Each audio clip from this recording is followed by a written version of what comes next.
Welcome back, tasties and tastettes, to another episode of FTWGT Weekly. It's your boy Lenny, joined with himself, Dirty Water ENT? Yes, sir. Underscore. No. Well, depends which platform. The underscore always comes before the ENT, though. But I had it. I did have it. If you could really quickly, Dante, to give our fans the quick preview of what we're getting into this week, could you hit me with your finest Akon lyrics, please? Locked up, they won't let me out. That was quite nice, actually. You like that? Yeah, I did enjoy that. You should serenade us more often. So this week we are going to be talking a little bit of Alcatraz, the unescapable, inescapable, escape-free prison. Which one's the right way to say it? Inescapable? I like that one. I think I have the actual way to say it. Escape-proof. Ooh, okay. Yeah, that works. I like inescapable better, but Jesus Christ. Yeah. Did you say butter? Better. Better, butter. Mrs. Buttersworth. Yep. We're just tongue-tying ourselves left and right to start this thing. So, fun fact, to start us off, Dante, did you know that Alcatraz was a fort for the U.S. Army before it was ever a prison? No. In the 1850s. It wasn't until 1910 that it began acting as a military prison. And then in 1933, the Department of Justice, the DOJ. Do you like that? Yeah. It acquired the prison, and they began using it as an actual prison. It was in 1934, actually, that they modernized the building and enhanced the security, hence where it became escape-proof, because it had enhanced security for the building itself, and then in addition to that, it's off the coast of San Francisco, surrounded by very, very cold water. Apparently, did you know this? And I didn't just learn this today from reading about Alcatraz, and I've always known the waters were cold, and that's why most people, obviously, like, the most common known thing about Alcatraz is that, like, it was very, very difficult to escape from. Yeah. But I didn't realize this, that, like, even though the West Coast is consistently far warmer than us on the East Coast, right? The waters over there are always cold. It's weird how that works. Well, why is that? You're the weatherman. Tell us. Something to do with the moon, I'm sure. That's right. That's got to be it. But yeah, high currents, cold water. It was considered to be escape-proof. So the prison itself, though, was broken down into 3 floors, four blocks. A block, B block, C block, D block. Put some stank on it. I like that. Shout out to Jadakiss. Good. So the cells themselves were 9 feet by 5 feet. Most inmates could, probably not you have short arms, but most inmates could reach their arms across from side to side and touch each wall. That's kind of interesting. They had a bed, sink, toilet, and a desk all in their little tiny confined spaces here, right? And this is primarily in blocks B and C. In D block, they were slightly bigger cells, but they housed the worst inmates, as well as segregation. I know, surprising to hear. It was still a thing. I mean, we're talking the 1930s. I'm not surprised. Yeah, but, like, you'd think that, like, bonding over the crimes that you've done might be a unifier. So in D block, these criminals were confined 24 hours a day, 7 days a week, with 1 hour of time in the like the rec area in the outside, and that was I mean, that's just not a lot of time, right? And you know what? It was also by yourself. You didn't go out there with other people, so you had your 1 hour kind of like on your own. Another interesting part about the confinement in Alcatraz I found is, like, in the 1930s, this changed later on, but in the 1930s at least, you weren't allowed to talk to other inmates unless you were in the rec area or at lunch. So if you were, like, breakfast, lunch, or dinner, they did let them eat 3 meals, very healthy. But yeah, you weren't allowed to, like, be in the cell next to somebody and, like, chop it up. If there was ever a reason to kill yourself, right? I mean, if I don't like the dude in the cell next to me, then maybe I'm like, yo, we're not supposed to be talking. Cut it out. Yeah, like shut the fuck up, dude. I'm not getting thrown in the clink. Like, well, I guess you're already in the clink, but like solitary for this. They start trying to talk to you, just like, yo, CO. Get this guy out of here. There were 336 cell blocks in B and C, and only 36 segregated cells and 6 solitary confinement cells in D block.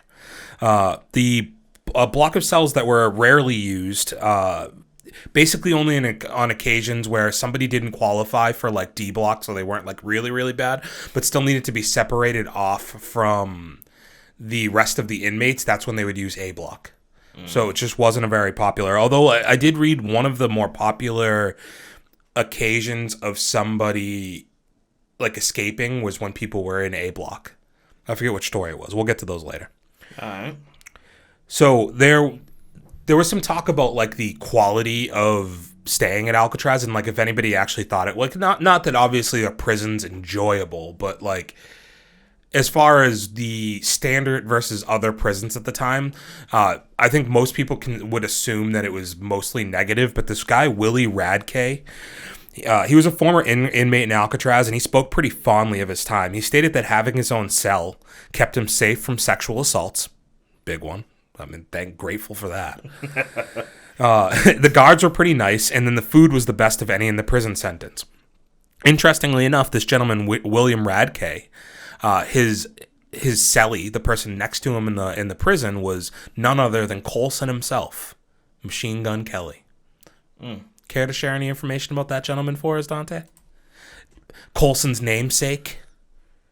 Wait, Coulson? Well, Machine Gun Kelley, like our Machine Gun Kelley. Ah, gotcha. His name's Coulson.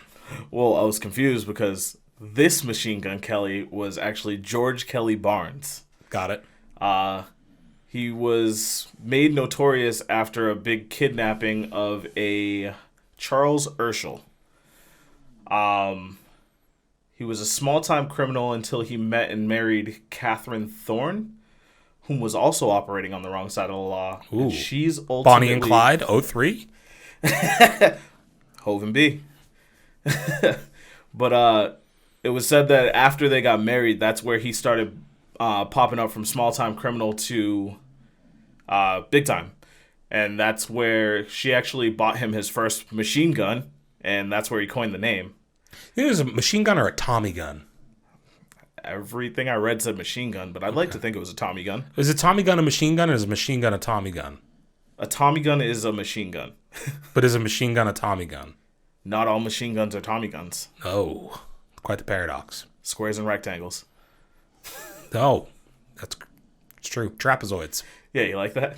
Mm-hmm. After that big kidnapping, they were captured in a raid in Memphis 2 months later, awoken by FBI forcibly entering the home as the couple was asleep. It was said in this moment, this is where MGK coined the phrase, "G-men, please don't shoot," which is apparently a famous phrase. We should start saying that. I don't think I'm in a lot of situations where I need to. No, but we can probably make that work. Yeah, G-men. Yo, G-men, please don't shoot. After their arrest, they were both assigned life sentences. Originally incarcerated in Leavenworth in Kansas, but later transferred to Alcatraz after MGK's multiple threats of breaking him and his wife out to spend Christmas together. That's very... They should make a movie about these two. I'm sure there probably is. No. Can you look something up? I think we've got enough on Machine Gun Kelley and MGK. Can you see... Is there a Lady Alcatraz? Lady Alcatraz? Well, like, where'd she go? Like, he was bad enough to get stuck into Alcatraz. Like, is there a Lady Alcatraz? What I read was, like, he went to Kansas. She actually went to Cincinnati. Oh. And it didn't say anything about her getting moved. She put the O in Ohio. No, couldn't get it. Couldn't find it. Sorry, guys. There is no Lady Alcatraz. Damn it. Was that in the people also asked? What? Like, did somebody else ask that? Did it come up as suggested? No. No? Okay. Cool. So, aside from the prison, at any time, there were 300 civilians who actually lived in Alcatraz. That included women and children. There was 3 apartment buildings, 1 duplex, and they even had 4 homes that housed senior officers. On the island, there was a bowling alley, convenience store, and a soda fountain shop. For the prisoners? The 300 civilians. Oh, I missed that part. My bad. There's the line before it. Yeah, no, I zoned out. You know, there's like one place left. I think I see it in TikTok all the time for like in New York where you can still go and get like traditional soda, like the soda fountain type shit, where they like put the fizzy water and mix it with the stuff in real time in front of you. You should go get that sometime. Maybe you should. No, you should. Not a big soda guy. Yeah, you are.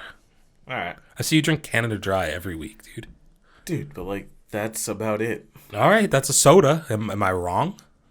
I'd rather my Canada Dry. I don't want them mixing me up some house-made well ginger ale. It could be really good though. I've seen them do it. So they because they spin it really fast with a spoon. So families, though they could do there was the convenience store and they could buy like basic stuff while on the island itself. They did most of their shopping while still on the mainland. There was a boat that made 12 scheduled trips per day on this thing. Wild, no? So they could get in and out. That makes sense. You think it made sense? Yeah. Okay. I think there should have been more boat trips. 12 is a lot to me. Now, granted, I don't know how long at that time would it take, so it's 1.25 miles, I think, from, or I'm almost 100% sure, from shore, from, Alcatraz to the shore line. Yeah. So, how long did that boat trip take? Who knows, you know? But, you're saying 12 is a lot, but, when's the last time you took public transit? How many? There's only 300 people, and they didn't all have to leave every single day to go back to the mainland. But imagine having to charter a boat anytime you want to go back to the mainland. It's nice knowing there's just 12 trips throughout the day, and I could catch one of them. Okay, so hypothetically, though, Dante, if they started at 7 a.m. and ran till 7 p.m., once per an hour, they could get back to and forth to the mainland. Yeah, no, I'm saying that's good. You're making it sound like it's bad. No, you made it sound like it's bad. No, you made it sound like it was too much. No, it's enough. Perfectly enough. You're sympathizing. You're simping for the people of Alcatraz. Those are my people.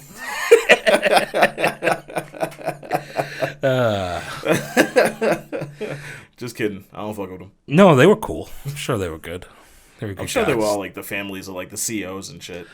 300's a lot, but yeah, I imagine you're correct on that. I guess the warden had, of course, a very big home, and he would even use the prisoners that were on, good behavior to, clean his house and shit.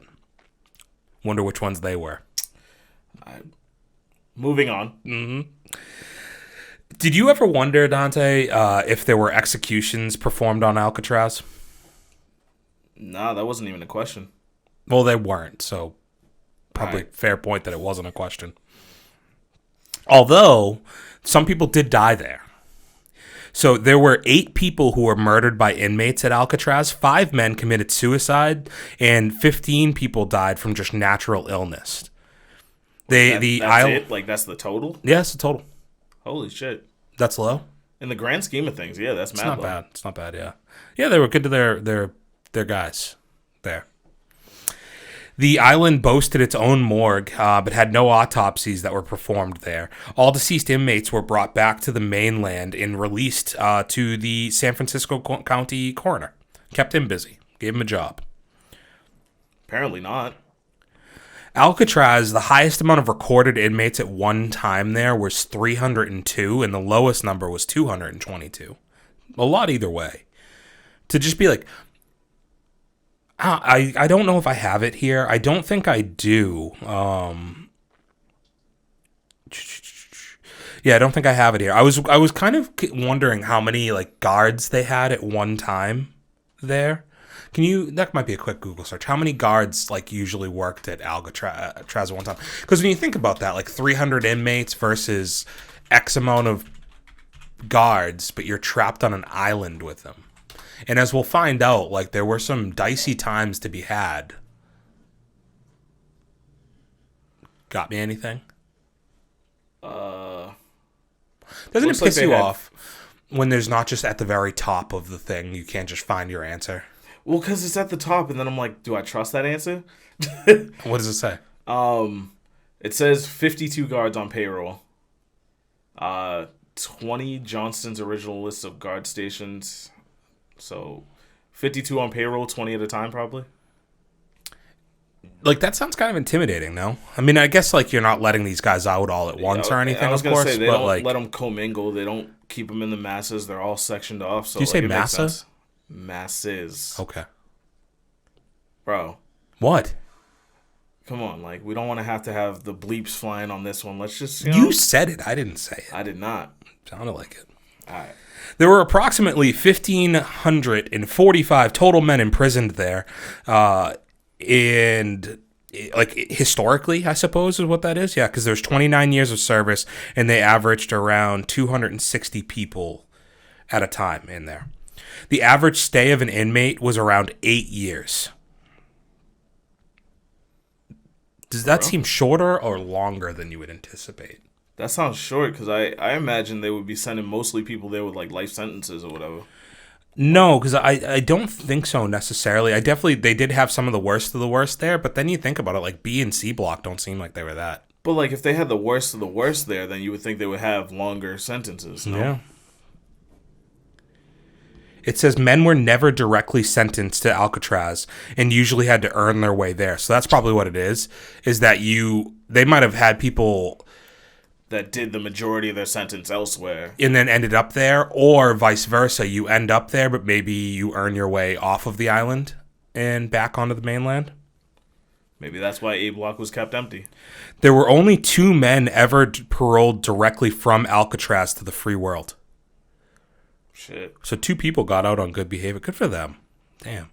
I wonder like how quickly they went back. Not to Alcatraz specifically, but like you messed up enough to get sent to Alcatraz, you're probably going back. You probably ended up in jail. Come on, man. Let's be real. Alcatraz itself would close due to rising costs and deteriorating facilities. It was operating as the most expensive prison of any state or federal institution, and it was determined that other institutions could serve the same purpose at way less cost. But now is one of the most popular, because it was after it closed in, I have this somewhere written down, It closed in 1963, and it reopened as a museum, and now attracts 1.5 million tourists on average per year. Would you go to Alcatraz? For what? Like to visit, to like check it out? No? No, I don't think so. No. I did see an interesting one. I don't know if it's on here. Yeah, it is on here. So there's a rumor that under A block that they would keep inmates in dungeons. It was true. They did do that. Oh, shit. Because what it was, remember at the beginning I mentioned that this was originally a army facility. And in the army facility, when it was a military prison, they had, like, the original facility was dungeons. So underneath A block, apparently they still had some of those dungeon type like areas. And when there was a prisoner who was so bad that they couldn't keep him around anybody at this point, they would send them down there and they would lock them down there. Damn. Yeah, not cool. No bueno. I agree. Not up to me though. Wasn't up to me. You would too. Yeah, I would have put him there. So let's get into the escape attempts. Do you have any interesting ones that you read about? I definitely read about a couple interesting ones. Crap. So I didn't take down any notes, but one of the ones that came up for me was the Battle of Alcatraz, which was basically a 2-day long shootout / escape attempt, which is why I was surprised by the body count being so low. Because I know at least, I think, like 3 or 4 people died from this. Yeah. Yeah, so there was only one guy. Yeah, there was one person who lived in that, right? He, like, returned to his cell because he was like, this isn't worth it. Yeah. There was and I don't think they also didn't include in that people who've died. That's only inmates that they were referring to, I guess, because they don't. Because I think there were 2 guards that died too. Well, but I'm saying in what I was reading earlier was inmates, because definitely like there was another one in here that had 2 guys like hit these dudes these guards over the head with hammers or something like that and killed them, and then got caught escaping. There was a lot of different ones that have happened. Basically, they all end kind of the same way. But it's just crazy. Like, this is supposed to be an inescapable prison. Like, I get that they didn't get out, but it looks like there were many chances. I actually have that written down somewhere. Can you filibuster for me? Because I believe I do have the actual... Oh, okay, here we go. Actually, I don't need you to filibuster for me. There were a total of 14 escape attempts from the prison made by 34 prisoners. 2 men tried to escape twice, making it 36 individual escape attempts. 15 were caught, 8 gave up, and 7 were shot and killed. Damn. So I guess when they were talking about the people who died there, they were talking on their own volition, not that maybe they weren't including people killed in the aspect of like trying to escape like that, you know? Maybe. So there was 7 shot and killed, and there was 1 to confirmed at least drowning. The most popular one that I had ever heard about was the one that the movie Escape from Alcatraz is based on. And those guys famously have their bodies were never recovered. And actually, if I can find it here, yeah, so here we go. So this was in 1962. It was Frank Morris, John Anglin, and Clarence Anglin. They had this super intricate one. They were behind bars in cell block B, right? And they were chiseling away at moisture-damaged concrete around an air vent that led to a corridor. They were using metal spoons and forks to kind of work away at this concrete. They would chisel away. I guess there was a time during the day where they would play music, right? And there was about an hour and a half during every day where this accordion music played. And they would use that as the time to cover their sounds of them escaping, to chisel away at this stuff. And they even had improvised an electric drill, and they stole a vacuum cleaner motor. This is super intricate shit, right? Jesus Christ. So the way they were able to hide it was they concealed their stuff behind false walls, and had because in the dark areas of their cell where the guards wouldn't see it, and that allowed them to fool them, right? So their escape route led through the air vent.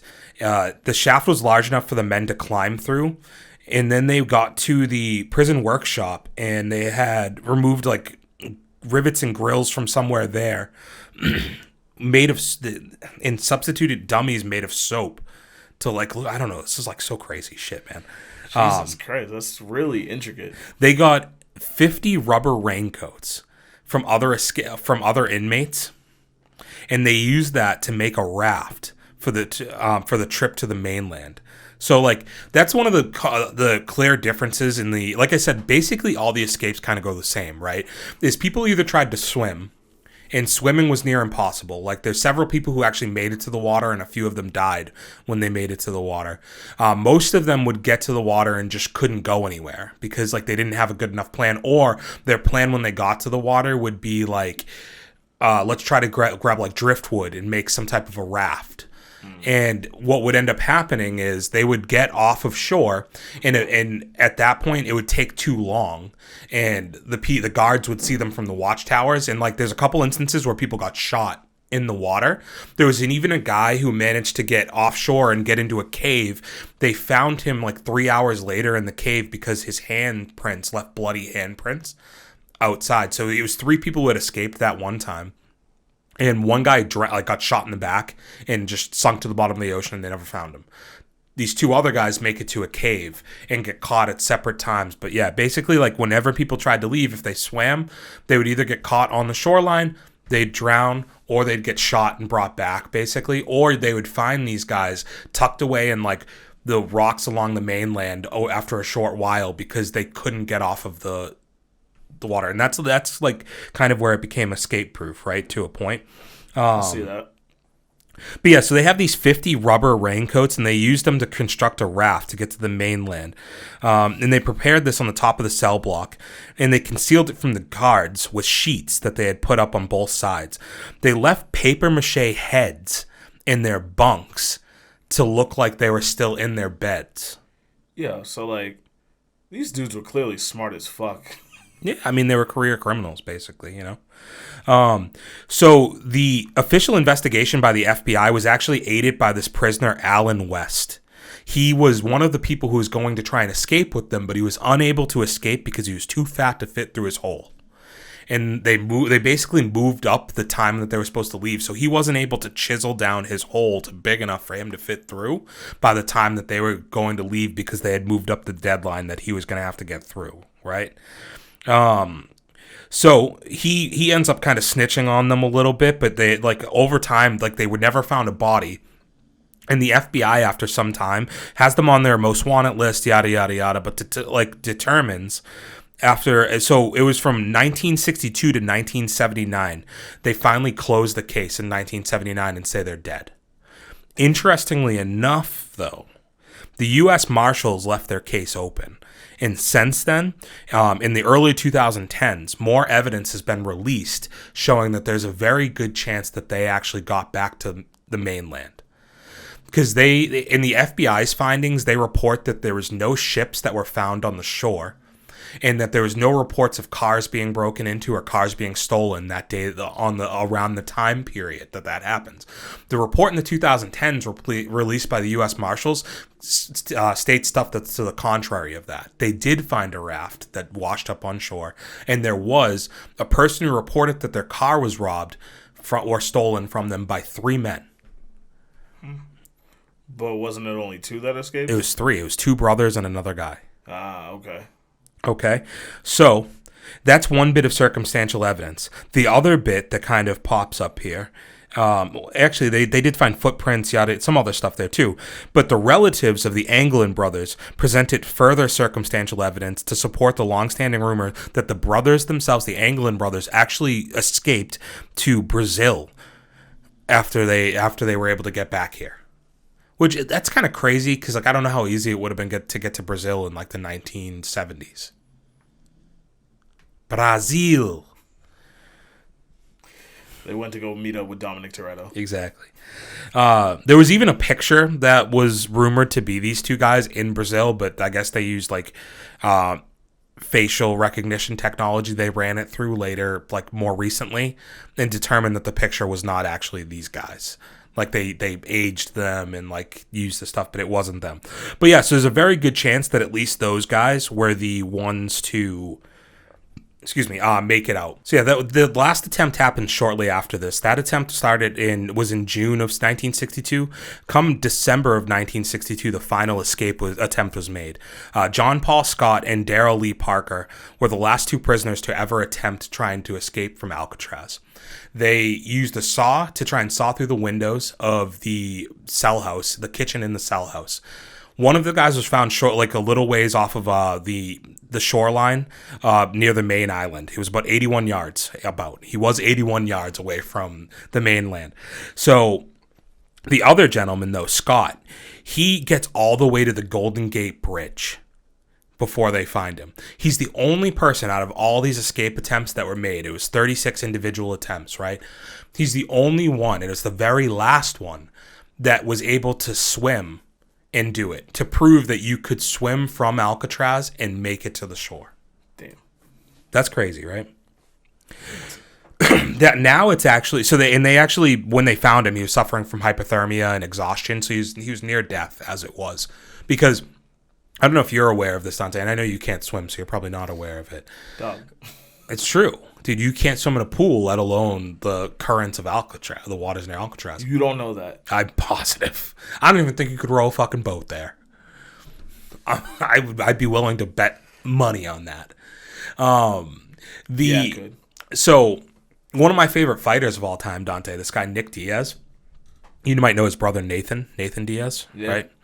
Right? Famously, like, he used to train for his MMA fights by doing triathlons, and they actually do triathlons now that go from Alcatraz to the shore, and then you ride like the bike and run from there.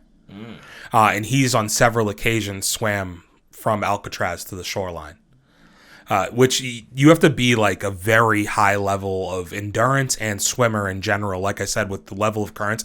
Because what ends up happening to a lot of these guys is like there's sharks in those water, right? So there's great white sharks in the water out there. And then in addition to that, the currents are so strong that they can basically just sweep you out to the ocean. Like, so instead of going towards land, you get pulls you back pulled the opposite direction, and you just end up in the Pacific Ocean. Damn. So, needless to say, very difficult to escape. We didn't even, like, there's a million other really, really interesting escape instances, but those are the 2 or 3 that really stood out to me the most.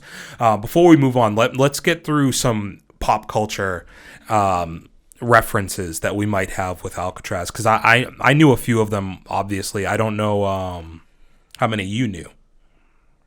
There were so many, and I kind of just pulled out a few of the ones that look familiar to me, because there was a lot of ones like from like when it was still a thing, like back in like the 60s and 50s and stuff, and I was like, I'm not going to. There's a guy, shit, do I have this? I don't mean to cut you off, but no, you're good. There's this guy, Roy Gardner.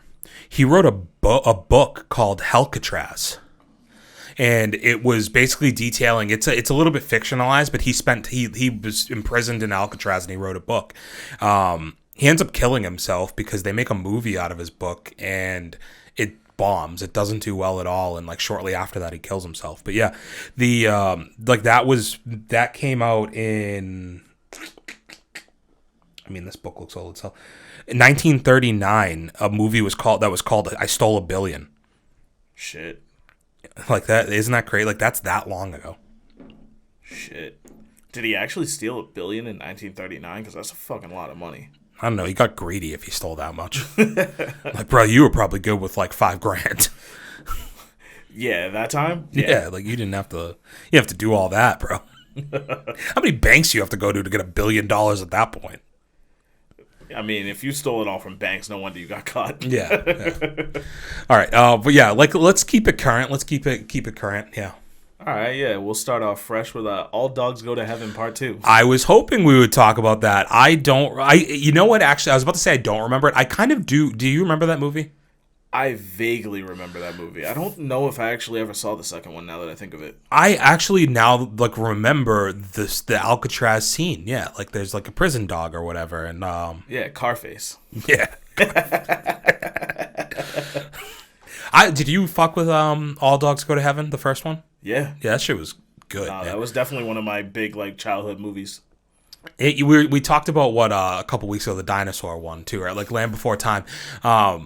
We had, like, our shit was goated when we were kids. Like, bro, like, you look at the kids' movies that come out now, and you're like, what is this bullshit? Yeah, it's all trash now, man. Like, and maybe it was just simpler then. Did you want to move on to Cats and Dogs, The Revenge of Kitty Galore? You know what's funny? I saw that one, and I didn't paste that one in, but that's a good transition. It's a very funny name, too. The Revenge of Kitty Galore. It almost sounds like a Austin Powers spoof.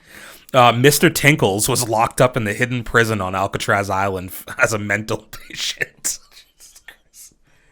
I'm just going to jump to the best Alcatraz movie I've seen on this list. Yeah, I know what you're going to say. Half Past Dead. Yeah, of course it's Half Past Dead. When you said Battle of Alcatraz, I just assumed we were talking about Half Past Dead. Yeah. Steven Seagal and Ja Rule. Yeah. The Great Battle of Alcatraz. When the helicopter comes through the roof. Yeah. And they are all trying to climb up to the helicopter to get out, and at least like one or two of them fall to their death from climbing up to the top of it there.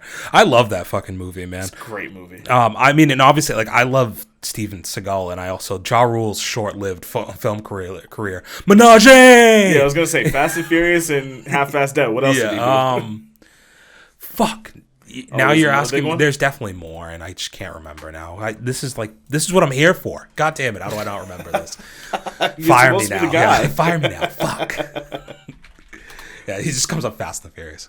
Menage. What the hell? There's so many more movies than I thought. I think there's a Half Past Dead 2. Is there? No, there better not be. I'm pretty sure there is. Oh, he was in Scary Movie 3. Yeah, of course he was. Apparently the Cookout movie back in the day. I feel like he was in that lottery ticket movie. Once Upon a Time in Brooklyn. I don't know that movie, but it's up there. Oh, Assault on Precinct 13. That's what it was. Okay, yeah. Because I knew there was one I had to know. So, yes, just to be clear, there is a Half Past Dead 2. It came out in 2007, and it stars Bill Goldberg and Corrupt. Moving on. Jesus Christ. The poster for this movie is just perfect. Another Alcatraz movie appearance would be Star Trek Into Darkness. Yes. Yeah, I saw that one too, yeah. Which, I don't know, like, they put this in there, but all it says is that they crash a ship, like, onto, into San Francisco, like, onto Alcatraz. Yeah. It's not much of a reference. I think the ones that most people are going to look for, right? There's two other big ones that stand out to me. I think I know which ones they are. Yeah. Well, it's not the Book of Eli. No. I don't remember that even. Like, have you seen that movie? I have, but I don't remember. It says the movie ends in Alcatraz, and I don't remember that scene. I've watched that movie like one time. So have I. And I don't remember anything about it, except for it being very, like, it's like deserty through the whole movie, yeah. I feel like. So that's where it didn't really make sense to me that it ends up on Alcatraz. It's basically Denzel Washington as Daredevil. Yeah, that's a fair. And Mila Kunis is in it. It's not What's New, Scooby-Doo. Oh, okay. I had that one up there. You thought that was going to be the other one I was going to reference? So there's only one other one now that you could be... No, there's two.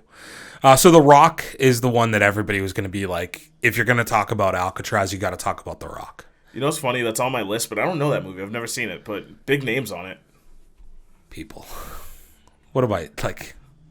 Dude. What do we do here? Like... What do you do? What do we do here, people? What happened when I was just the production guy? I gotta know things? Dude, I just, like, need you. I need you to have seen good cinema. Okay, I mean, was that of Nicolas Cage's good era? Yes! All right. Dante, when did your favorite Nicolas Cage movie come out? Gone in 60 Seconds. I think that was like, what, 2001? I think it's before that. I believe it's about 99. Really? Yeah. Okay. Fact checking. It just says it, like, right there.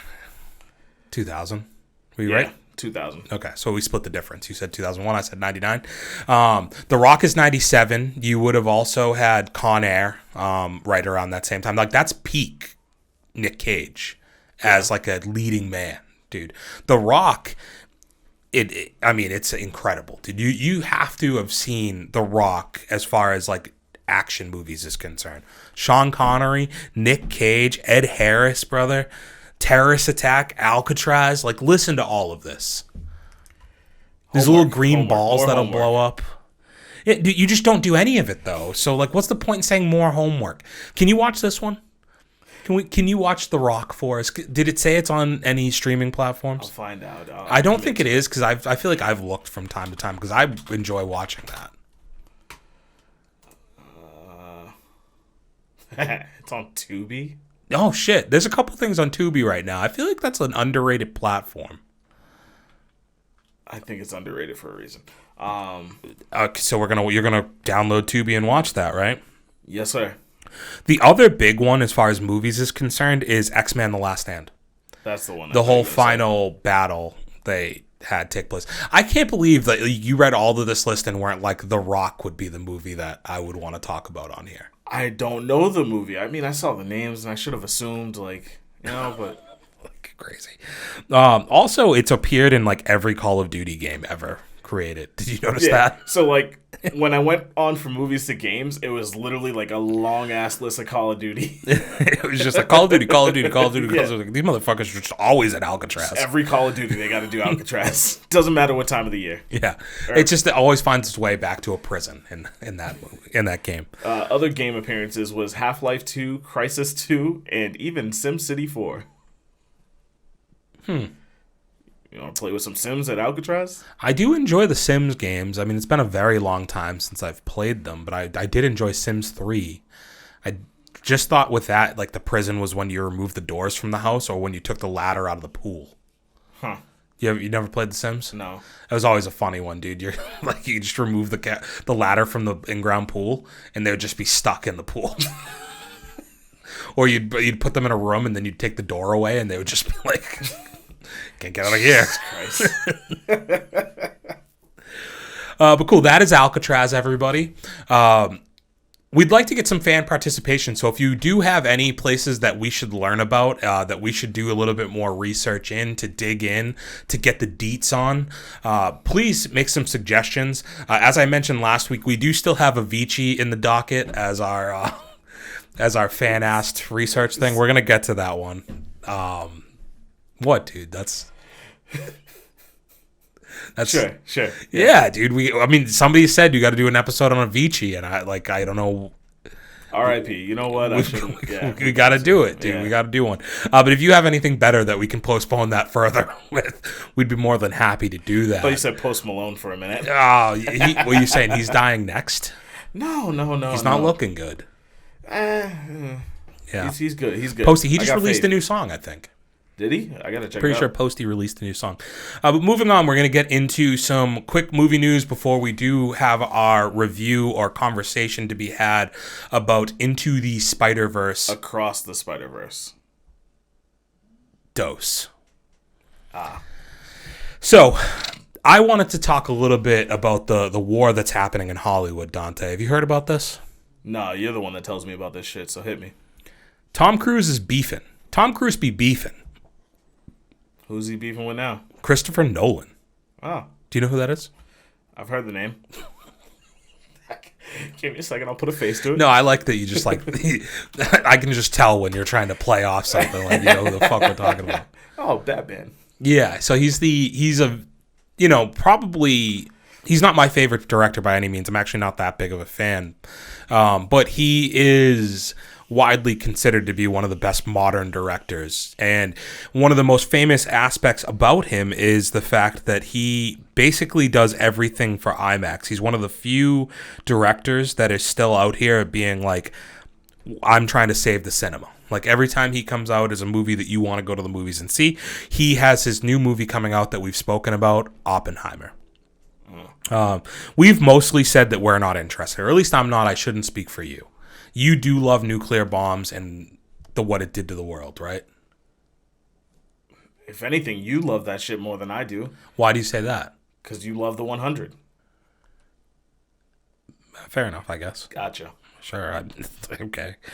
So here's the beef. Basically, Mission Impossible comes out on July 12th. 9 days later, on July 21st, Oppenheimer comes out. And in order for Nolan to sign on with, I believe it wasn't Warner Brothers. It's I'm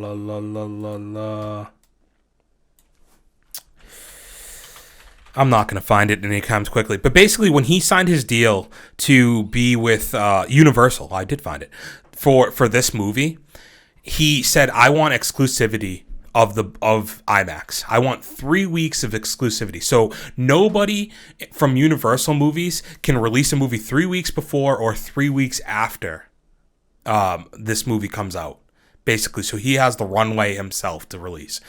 He's got signed on for all of these IMAX theaters, and Tom Cruise is pissed because he's not going to get, his movie's only got 9 days for run, and Tom Cruise is another guy who films his movies to be very large and to scale for movie theaters. One of the crazier things I read about this, though, can I just read to you what the film, so the IMAX master for Oppenheimer, it's 70 millimeter film stock, it spans 11 miles and weighs 600 pounds. Wait, what? This is the film. Holy shit. That is crazy, right?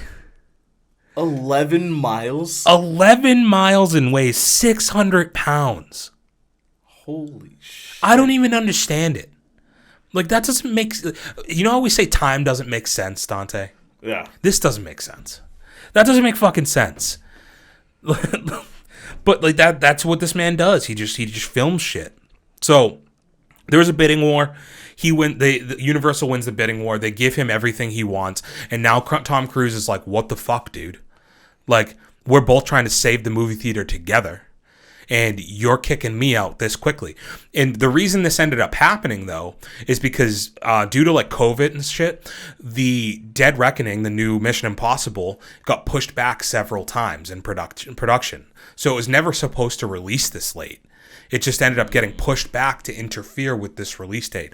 Another thing I haven't really gotten locked down, it didn't make it too clear through the article that I was reading, is that this is going to be a black and white release in some regard from Nolan. I don't know if like part of the movie, because we've seen the trailer. It's definitely not black and white, but I guess part of it is, maybe. So yeah, I just Googled it real quick. A portion of the movie will be presented in black and white. So yeah, so they said this is the first IMAX movie to be released in black and white. That's like a weird flex, but flex nonetheless. So I guess it's being told from two time periods, and for all of the perspective from the older time period, it'll be in black and white. Okay. He said he didn't use CGI for the nuclear blast because he said that he's like, no matter how good CGI looks, you don't feel the threat. So does that mean he blew up a nuclear bomb? Or do we just assume there's no explosion? There's got, like, if you... Maybe they allude to it and they just show, like, interiors of buildings shaking and shit. If you're kicking Tom Cruise out of IMAX for this movie and I'm not getting a nuclear bomb in Atmos, what am I watching? like, what am I here for? What's the point? There is none. Fair point. Did you know that IMAX makes up about a third of the North American premium large format screens? Third? Yeah, a third. Because here's the thing, you've got to be careful with this. They did mention here that a lot of theaters are upcharging people, saying that the movies that they're displaying are in IMAX, but they're not filmed properly for IMAX, nor do they have the Atmos sound to support it. So just because it's like the large screen, not all theaters have that level of Atmos sound in it. So they're just upcharging people for a movie like Oppenheimer, but it's not actually being played in the way that it's like meant to be played. But he's locked down all of the, like, every single theater possible. So that is the big thing brewing out there, right? So it says that Cruise is basically now scrambling to gather up all of the PLE, those premium, PLF rather, like those large film screens that don't have the audio solution. He's just trying to get all of those to at least have those theaters to still be playing Mission Impossible on the larger format. So we've talked about, and we're going to get into box office later, so I don't want to really go too far into that. But I do wonder what that's going to do long term for the success. I was in the chat recently on Hey Archer Live, and they were talking a lot about if Mission Impossible will be the movie to like win the box office for this year, for this summer and everything. And like they were pretty strong in the idea that it will, based off the success of the previous movies. And I do wonder, and I was kind of hesitant to say that I think it will. I love this movie. I just don't know if I think that it'll, like, the box office has been kind of crazy already this year. We've seen a lot of big successes. So I wonder what something like this will do to it, because you've seen how good that Mario has done basically off of sustainability. Not only did it have strong initial releases, it's been good week over week over week. This might hurt significantly. Now, the problem for me is, like, I don't think that Oppenheimer is this movie that's going to come out and do 100 mil, right? Like week one. I just don't. Maybe the buzz will pick up as we get closer, but at least personal buzz for it, I don't feel that. It's also releasing on the same day as Barbie. Like, how can we anticipate that it's going to kill Barbie, right? Like, bro, Ryan Gosling. Yeah, dead ass. But yeah, also, moving on. I think it's weird. Okay. I just looked it up. July 12th. That's a Monday. Movie's coming out on a Monday? That's weird. Like, at first I thought you had the release date wrong, but like... But I'm right. No, you're right. July 12th, but that's a Monday. What the fuck? I don't get that. Me neither. Is there any way we can get, like, can you look up, like, why is it? I don't, that doesn't, yeah, what? Because I'm trying to think, would it be like a holiday thing? But there is no holiday. No, but like, because July 4th was before that. Like, that's... Nobody's going to have an answer, I assume, right? We'll have to wait and see how that, like, yeah, that's weird. I don't know. Huh. Interesting. Moving on with news. Sean Bailey, he is the head of Disney Films, apparently, Disney Motion Pictures. He seems to think that the live-action Lion King movies could turn into a franchise that's as big as Star Wars. Do you agree? Sorry, I wasn't listening.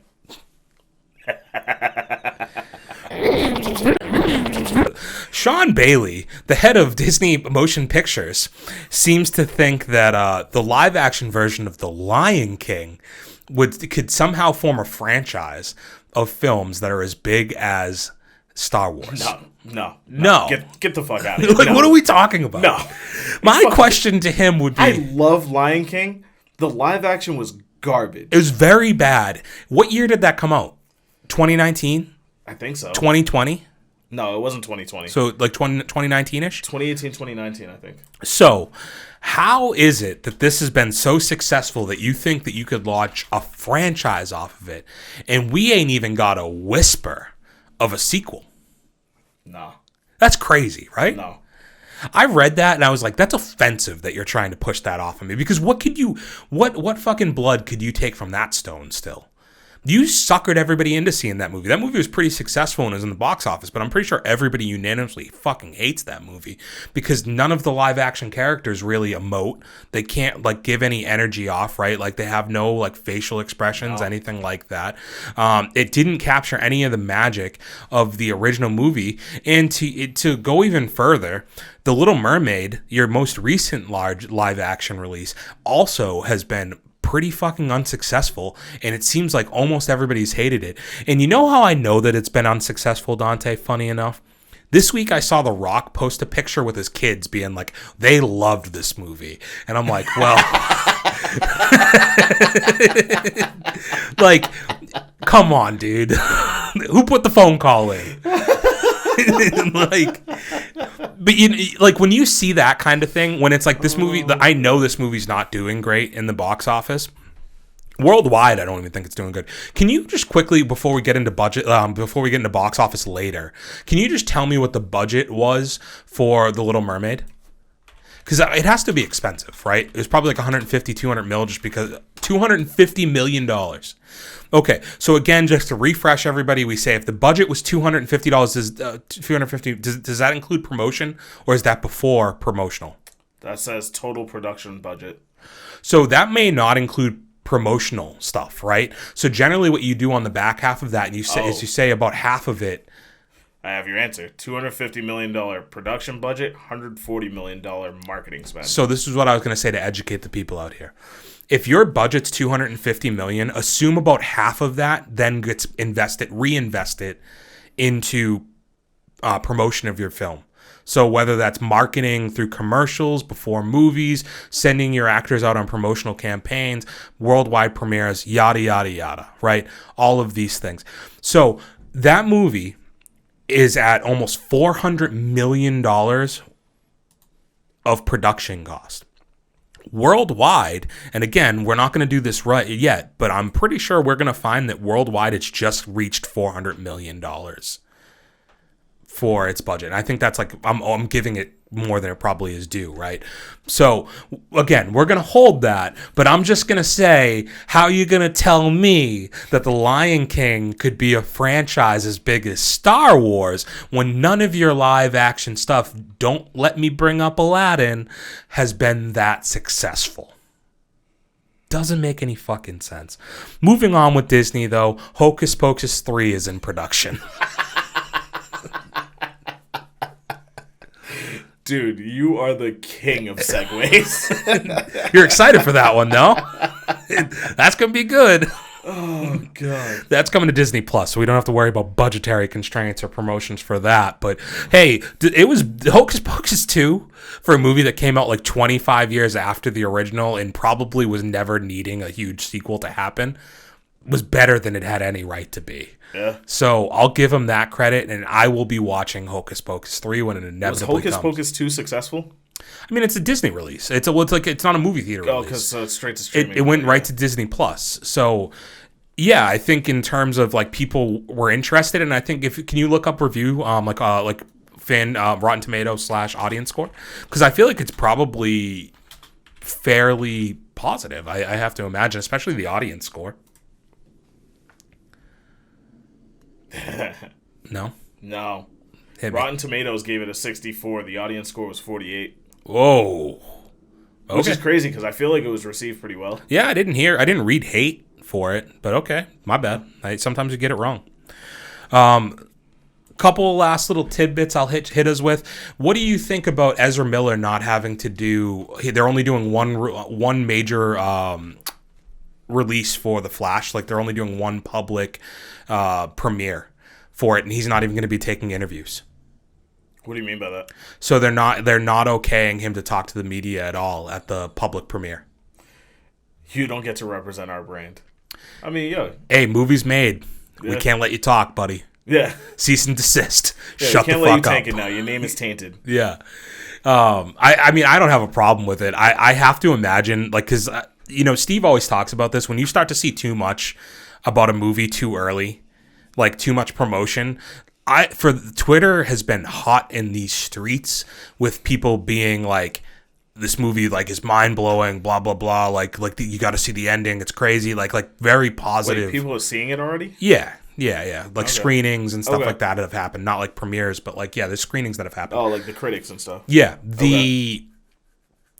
Like when you see that type of stuff happen too early, that's because they're trying to brainwash you, right? They're trying to get you in there to see it. This movie's going to be bad. I think Rotten Tomatoes score is already out for it, and it's 64%. Or something like that. Really? Yeah, so it's not good. We're not a Rotten Tomatoes pod, just like we're not a Netflix pod, but occasionally we have to just reference it because it is something to go on. What's it got? 73. Okay, so a bit better than I said, but still, that's bad. When it's probably only got like 15 reviews, and they're probably people who are paid to watch it. 73 out of 64 reviews. Yeah. Like, I don't know. Like, I can't tell you that there's any level of excitement over on this side of the world for us. But yeah, that's kind of a bit of a red flag, but I cannot blame them for not letting that dude talk, because it's only going to make things worse. It's like, well, hey, what's going on with that sex cult that you had? All right, so let's move on to our review of Across the Spiderverse, shall we? Bailey wants to.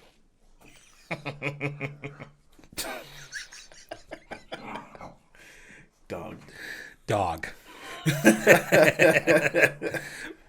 Yo, sis, what we doing here? Come on. Okay, so we both went and saw this movie today. Literally today. Yeah. Where do I start? Well, let's start here, Dante. You have egg on your face. I do. You have a hell of a lot of egg on your face because. So. You want to address it? Yeah, I'll address it. I spent the past week, maybe 2 weeks, shitting on this movie. Well, no, I don't want to hear your review yet. This isn't the egg that you have on your face. You came in here with a box office prediction last week of $70 million. I did. I fully did, yes. How'd it do? Oh, you want to know? Yeah, how'd it do? It was greatly more than that. 120. Yeah. Domestic. Yeah, $120. $220 worldwide. Yeah, no, that's good. You can get why last week it was like, well, what do we do? You're like, I think this one's going to be a bomb. Bro. It's so funny. You I knew it was bad for you because I did have tickets last Thursday and I just didn't go. But when I bought the ticket on Wednesday night, there was no seats open in the whole back half of the theater. Like, the only seats that were available were in the very front of the Dolby Cinema. The neck breakers. You don't want those. Yeah. If I went, I was going to have to sit in the handicap row with strangers. Yo, bro, hold on. Have you ever thought about just bringing a fold-up chair and sitting in one of the actual handicap spots? I mean, that's crazy. I think that's genius. You don't think that like you would look at a person like you're a fucking psycho if they did that? If they pulled up a folding chair next to you? I think it's 2023 and they're not allowed to judge me. No, they can judge the shit out of you. I identify as handicapped. That's I say a lot of fucked up things. That might be it. Oh, get the fuck out of here. You say worse shit than that. We're going to have to bleep that. Play that up. We're going to have to bleep that out, sir. Bailey, what are we doing, dude? Bro. She's going crazy over here. Yeah, I'm not going to do that. I just chose not to go instead. So, yeah, what is the box office before we get into the actual review? Because I'm now interested to hear what you're going to say. But, yeah, box office for the week. So, it clearly won. It finished at 120 mil domestically. What else do we have? What was the rest of the box office for this week? We got The Little Mermaid at number 2, 41.4 million. Better than I thought it would do. Yeah. What did it do last week? Do you know? If you don't have it in front of you, not a big deal. I have the tab up here. Last week it did 95. So 55% drop off. Okay. 56, good math. Yeah. Then we have The Boogeyman at number 3. I didn't even know that was. I knew that was coming out. How much money did it do though? 12 mil. That's for a horror movie. So the good thing about horror movies is like generally the budgets don't have to be very high. So I imagine that is going to do fairly well. I mean, it probably had like a $20 million budget if I had to guess. And then Guardians still holding strong. Number 4 at 10.7 mil. This isn't good for Fast and the Furious. Nope, because Fast 10 is next. That's 9.6. That's bad. And then Mario still pulling money. 3.4 mil. Where are we at with like The Machine, Kandahar? Any of them still up there? Top 10? Kandahar is number 10 at 750K. Machine number 8 at 1.7 mil. Okay. All right. Yeah, that's fine. You know, I think this played out about how we anticipated it. I'm impressed that Guardians has still got the staying power that it's got. Yeah. I'm not shocked at the Fast and the Furious drop off. You know, like that's on par with kind of where it was going. It's still banking it. I think it just crossed 600 mil worldwide though. 660. Yeah. So yeah, let's get into Spiderverse because obviously it was the talk of the town this weekend. It made a ton of money. I want to hear what you were gonna say. So, I still stand by. I didn't really enjoy Into the Spider-Verse that much. This one, on the other hand, I like the way they told the story a lot better. I was still bothered by the art style, but not as much. It more so bothered me when they were in like, what's her name, Gwen's world. Mm-hmm. But when they moved on to like the runny paint. Oh, yeah. By the way, everybody. Oh yeah. Spoilers to a point. So 3, 2, 1. Spoilers. We haven't done anything yet, so I feel okay. But yeah, like the aesthetic in her world was kind of runny paint when they're in the house and stuff. Well, the glitchy like changing colors and shit. I just feel like the movie should have started with an epilepsy warning. Yeah, it's probably a fair point. Like even with all the like Columbia Pictures and 20th Century, all that crap, like whatever it was, like all of those were all glitchy too, and I was just like, that's so annoying. But all in all, I actually ended up really liking the movie.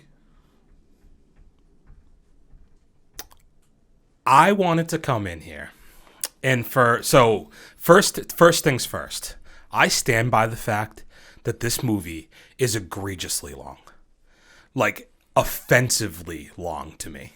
I feel that probably longer than it had to be, especially, yeah. I caught like a 5-minute nap in this movie, and like I'm happy I woke up because like once I woke up, I think it got to like the better parts of the movie for me. But it was dry at points, man. Like I thought that I think the story's really well done. I think the script is good. It flows very nicely. The witty comedy, like all of it, like all the unique Spider-Man characters all feel that unique, right? Yeah, that shit was dope. So I from a critical standpoint, this movie hits everything you could basically ask it to hit. I do think the second your piece on the artwork itself, did it bother you when they would show text on the screen and you couldn't read any of it?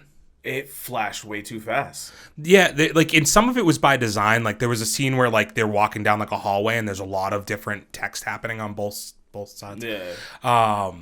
And I was like, well, you can't read any of that. Like I was trying to read. They were going after like the comic book aesthetic. Yeah, but like, It's just sometimes it doesn't work as well. I don't think.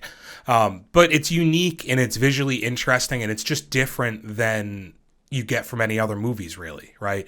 Except for probably the new Teenage Mutant Ninja Turtles movie that's coming out. So when I went to the movie today, I finally saw that trailer. Yeah. I hate that art style too. It's the same comic book aesthetic. It's ripped directly from it. Also, the new Puss in Boots ripped their art style directly from that as well.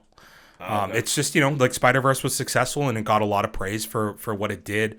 So other franchises, of course, are trying it.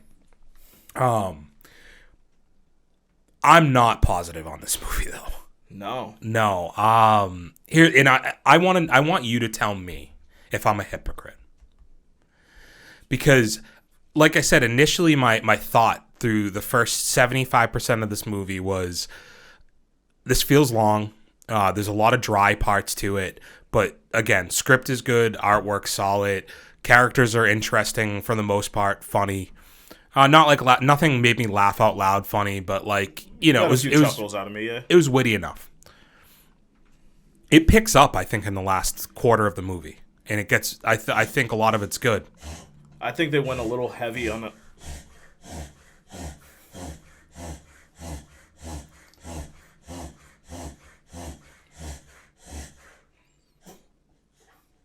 I'm sorry, everybody. Gotta be? Alright.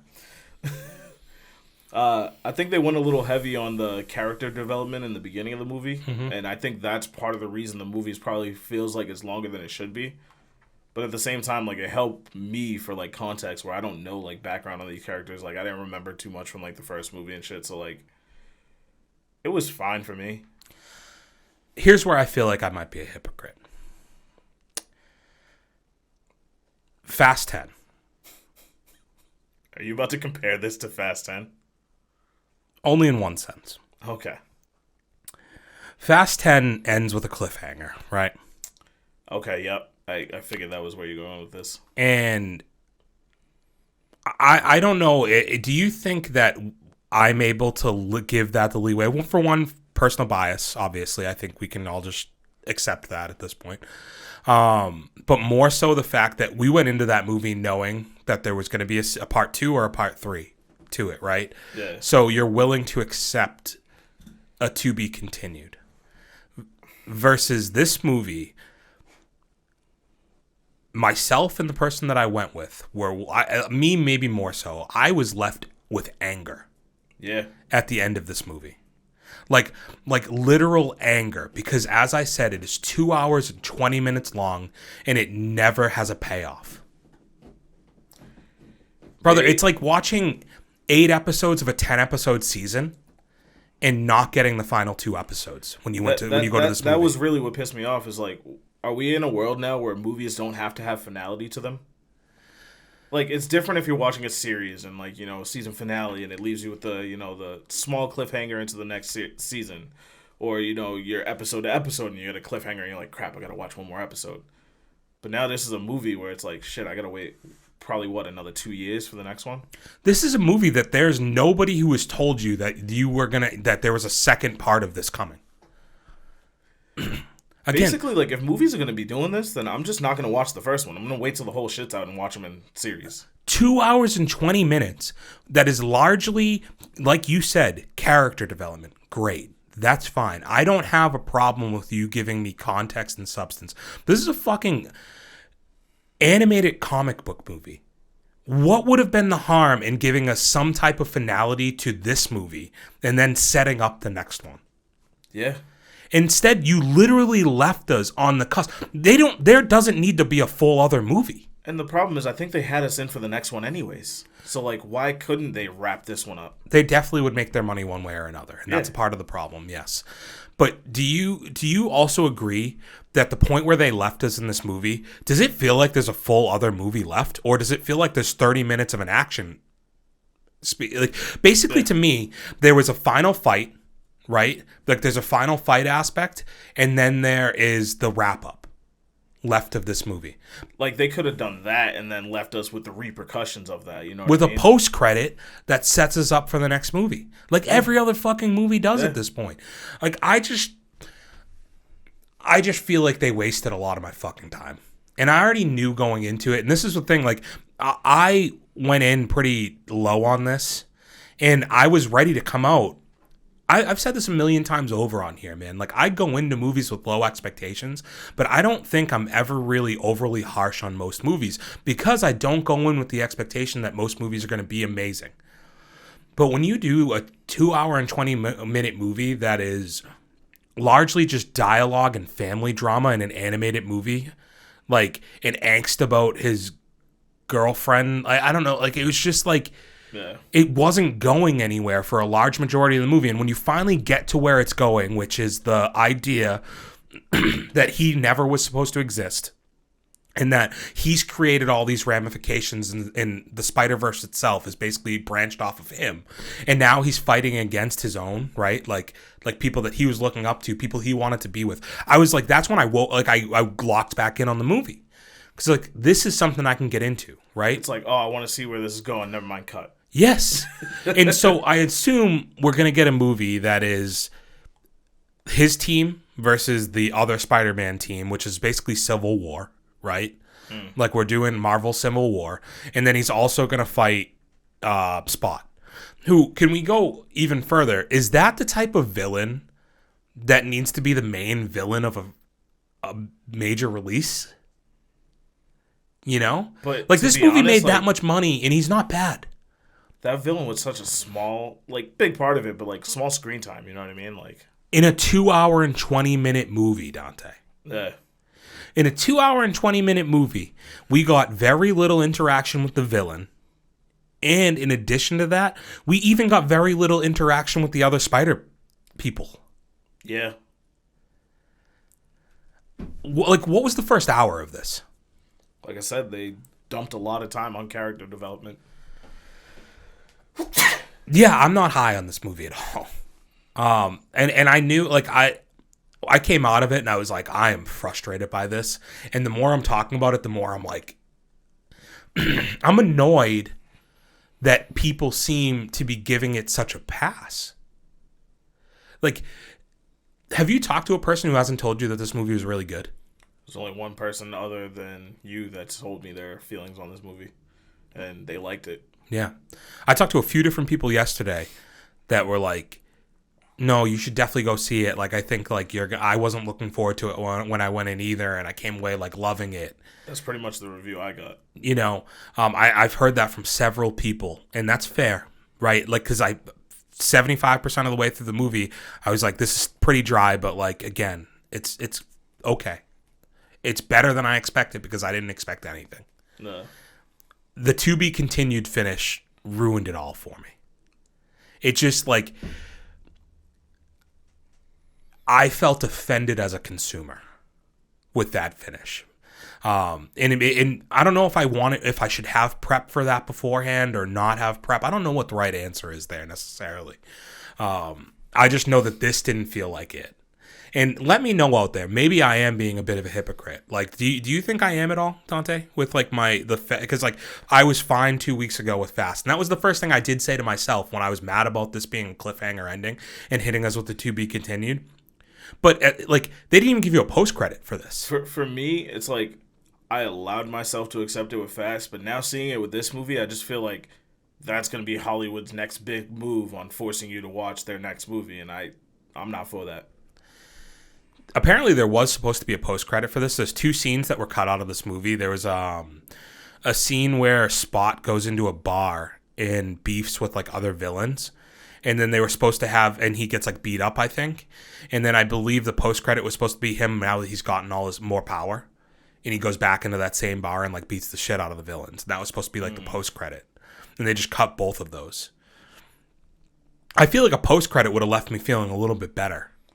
But honestly, if that was going to be the post-credit, I didn't need that. No, but like they should, like I feel like giving me something, man. Like, because instead it's like, I don't know. I don't want to beat a dead horse. It's like, it's a good movie in the critical sense of it, you know. Like, it's like, again, it's written well. The artwork is interesting. It's fun to watch and like be there for. I think it appeals to a lot of different age groups, which is nice. But it's incomplete. I'll tell you one thing I really did like about it, though. What? I love the soundtrack. Yes. Same thing. But I mean, look, you got that song, like, what, Flowers or whatever was it? It was that. Oh, yeah, from Into the Spiderverse. Yeah. Yeah, like the last movie had great music. That's, again, like, critically does a lot of really, really good things. So like, the hardest thing I'm going to have to decide, and I haven't done it yet, is where I'm going to place this in terms of ranking year to date for me. Because I have to try and teeter a line here of, like, critically, it's good. But I'm extremely frustrated with the way it ended. Well, because it feels like they just sold us an unfinished movie. Yes. So, okay, I'm really mad about the length, right? But would you have felt better about that movie if it was 2 hours and 40 minutes, but they gave us a climax? Yeah. Like, get me somewhere. I don't know how I feel. I truthfully think I would have rather them given me an hour and a half of this and then given me another hour and a half movie in a year. Honestly, man, like, by the point of the to be continued, right? Like, that's where shit was starting to heat up, and, like, I was really into the movie. It was out of my head on how much time left is in this movie, right? So if they had drew out another 20 minutes and gave me some finality, I think I would have been cool with it. So the thing is, like, I was definitely watching my phone. I was watching the clock through a decent amount of this movie. Being like, wow, there's still like an hour and something left. Because it was like, where's the story going at some points towards the beginning, right? Like I said, the whole first hour, you're like... You're still doing character development. Like, what are we really doing here? Dude, 2 hours in, you're still doing fucking character development. Because 2 hours in, you're getting the revelation that, like, he's being told that he was never supposed to be bit and X, Y, and Z, True, right? yeah. Like you're still doing character development at 2 hours in. At 2 hours in, the only action you had really gotten, correct me if I'm wrong, is the initial fight between Miles and Spot, which is fun. I thought that was a fun fight at the beginning with, like, the ATM and, like, all that stuff, right? The other one you get is on the bridge. When he saves the police officer and the bus is going to fall to, you know what I'm talking about? Yeah. And Mumbai. Yes. The Indian Manhattan. Am I missing any action sequences in the first 2 hours? I don't know if you're counting the Spot fight as all one thing, because remember he went to that meeting and then went back to fighting them? I'm counting it as all as one thing because it nets, what, 15 minutes? Probably. So I'm talking about 30 minutes out of 2 hours is dedicated to some type of action. And everything else is just kind of like talking and like fawning over a girl and like, where am I going to go to college? And my mom wants to ground me. And should I tell my parents about what I do? And, like, you know. Yeah, that shit with, like, the family and all that, there was definitely way too much of that. I'm fine with those things, right? Like, I don't shorten it. Yes, you don't need to have it drawn out to that level. To just not get a payoff. Draw that out to cut out the action, like. Yeah, to not get a payoff. All of these things are fine if you give me a payoff. And I just find it hard to believe that in 2 hours and 30 minutes worth of time, you can't build a movie out of this that has a payoff. That doesn't need a whole other movie to be made. Well, it's all intent. Yeah, it's money. Yeah. It's all fucking money. So, looking back, I'm gonna have to I'm gonna pull up my year-to-dates real quick, okay? And we'll just, maybe I can try to place this for us in real time where I think it's gonna fall. So let's go to my list, my 2023 movie rankings. Let's edit it real quick. We're going to add Across the Spiderverse.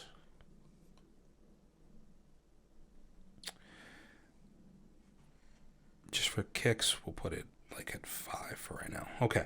So right now, we're going to make some live changes, I think, on this list. So I still have John Wick at number 1. I have Guardians at number 2. Would you agree that it's not better than either one of those? Yeah. Okay. I'm going to move Fast down.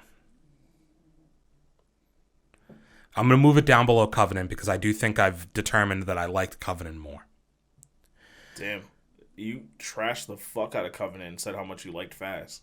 I didn't trash Covenant. I've every week come on here and been like, it's one of my favorite movies of the year, and told people that I think they should watch it. I'm sorry, I confused it with Kandahar. Yeah, no, exactly. Fast versus this. I have to decide if this list for me is personal preference or if it's what's actually better. It's your list, so it's got to be personal preference, no? Oh, this is going to be a tough one to place, dude. Because my enjoyment of this movie is real fucking low, I'm going to say. Like, I want to give this movie like a 2.5 stars. But you don't feel it's deserving of that. I feel it is incorrect in the sense that I can't give Fast 10 3.5 stars and say that it is tangibly, substantially better in terms of, like, it goes critical versus personal enjoyment, right? And you have to find a way to border that. Because, like, if I have it at 2.5 stars, it's ranking with movies like Dungeons and Dragons, Shazam, and Ant-Man. I still think it's wild that you have Shazam that low, but okay, like, this is tough because, like, I don't like this fucking movie, man. This is upset. This one upsets me. So as of right now, if I just placed it, I would have Spider-Man Across the Spiderverse in between Creed 3 and Ant-Man and the Wasp. Or you could say Creed 3 and Shazam 2, if that made you feel better. Because, okay, here, let me ask you this. What did you enjoy more, this or Super Mario? Super Mario. Right. I think I need to drop Creed 3 down because I do think Spider-Verse might be better than Creed 3. Where do you have Fast 10 versus this? They're close, but I'm probably holding Fast 10 like just a step above it. So I have Fast 10 at 3.5 stars. I think I need to drop it to 3 stars. Really? I think because, like, I've said this over time on here, right? That as I see more movies this year, I'm gonna find that I have to reevaluate some of these movies, and I think Fast needs to probably drop to a 3-star movie for this year, right? So if Fast drops at 3 stars, like, obviously it's not possible, but I feel like this movie would be like 2.8 stars, like, you know what I mean? Yeah, so this is where I probably just need to bump this to 3 stars, where I have it at 2.5. And then it just comes down to, like, so here's my 3-star movies for the year. Okay. Fast 10, Scream 6, Super Mario, Creed 3, Spider-Man Across the Spider-Verse. And it's figuring out where I place movies within that, because I think Mario, right now, it's tough. Fast 10, Mario, Scream 6, Spider-Verse, Creed. Spider-Verse is probably better than Scream. Yeah, that's kind of where I was hesitating. Where does Scream land on that?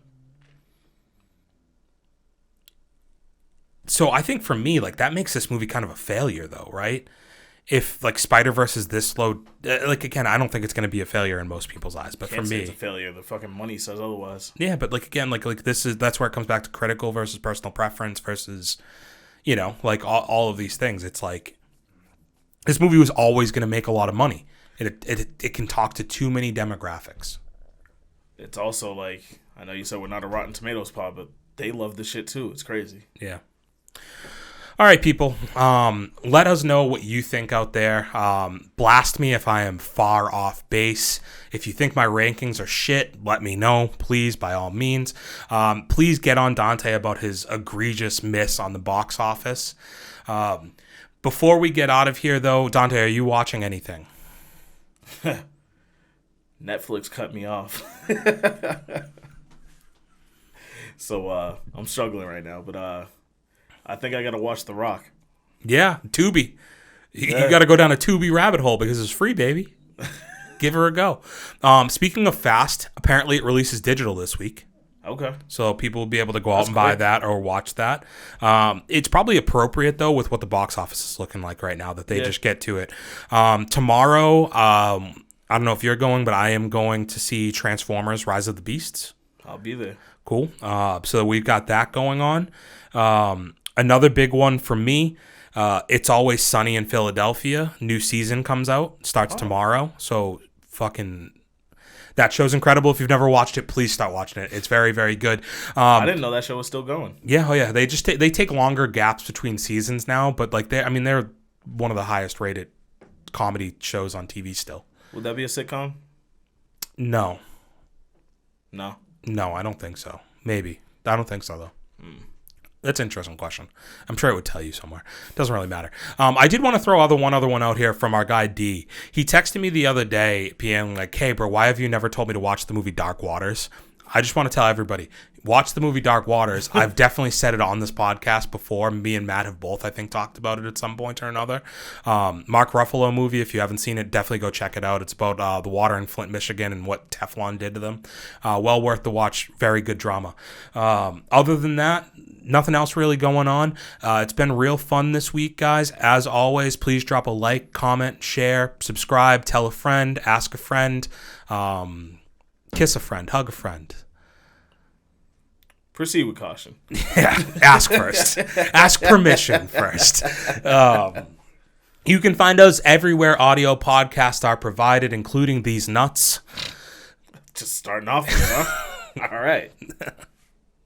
Yeah, I mean the usual: Spotify, iHeartRadio, Apple Podcasts, Google Podcasts, Pandora, whatever. Like all of them. Yeah, sure. Yeah. Check them out, please. Give it a click. Give us a quick download. Get us to the top of the charts. We'd love that. Well, we're no longer the number 2 wrestling podcast in Nicaragua because we just don't talk about it anymore. My bad, guys. Damn. We bailed on you. Damn. We are also on YouTube, also on TikTok. You can find us on Instagram at For Those With Good Taste, on Twitter at Good Taste Live. Dante, you are at dirtywater_ENT everywhere except for Instagram. Pause. Dirty Water ENT on Twitch, dirtywater_ENT on Instagram and YouTube. We are out. Peace. Gunshots. Not very peaceful. For those with good taste.